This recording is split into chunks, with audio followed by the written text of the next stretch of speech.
Well, after suffering a loss in the first rapid game, Peter Svidler is looking to strike back with the white pieces. You can see the pose.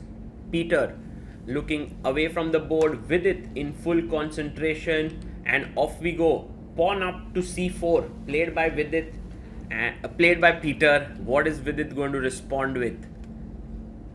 He plays his knight out to f6, maintaining full flexibility. Knight comes out to c3, and generally Vidit has liked to play e6 here, but here he goes for e5. Knight to f3, knight comes out to c6.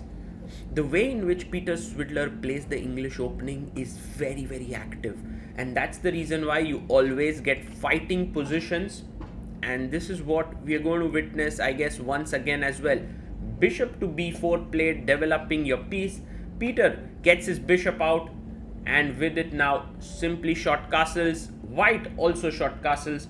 At the right moment, the knight can jump to d5, but pawn comes up to e4. Knight to g5, and you can see now there are three attackers, and in order to remove one of them, he takes on c3, b takes c3. Still the pawn on e4 is hanging, so you need to protect it. He goes rook e8, now threatening h6, so the pawn breaks in the center with f3. With it, must capture, which he does. Knight comes back to f3, and this is a very well known position. You have so many games that has reached here. d5 played, and he plays his pawn up to d4, h6 and queen c2. Now suddenly we are in territory which is unknown. Vidit wins a pawn. You can't really play e4 yet, but Peter says, thanks for the pawn, Vidit, I have compensation. Now bg4 has been played. The rook can now go to e1, which he does, and his idea is to play e4. Very interesting position. I would say that White has got just the kind of position he would have wanted. Now why not e4? That's a great move, because if you play bg6, I have knight h4, but instead Peter goes directly knight h4, now threatening e4, but with it says, give me your piece. This is very risky chess, but Peter has called for it. Knight to f5 now. You take the bishop, I'll take on h6, and then I have a lot of compensation. Take here, knight takes, and will you go king g7? Because if you go king g7, knight f5 check, king f8 is the right move order, but with it goes directly king f8, rook f4, and now you can see the pressure building up on the f file. He comes back with his bishop to g6. You need to move your queen. He moves it to d2. White has immense compensation. Knight comes to d5, attacking the rook. Would you take on f7, bishop f7, and then rook e1? Oh, he takes on d5, queen d5, and pawn up to e4.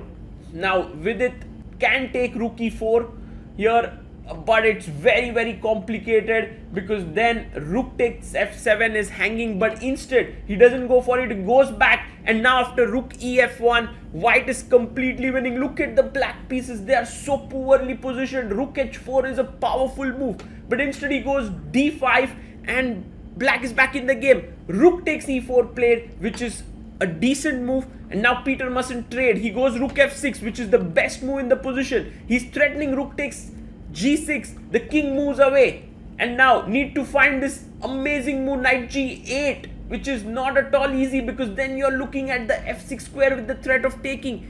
He goes queen g5, he's still better. With it, under big pressure with just 1 minute left to defend this position is almost impossible. He goes queen e7, takes on g6.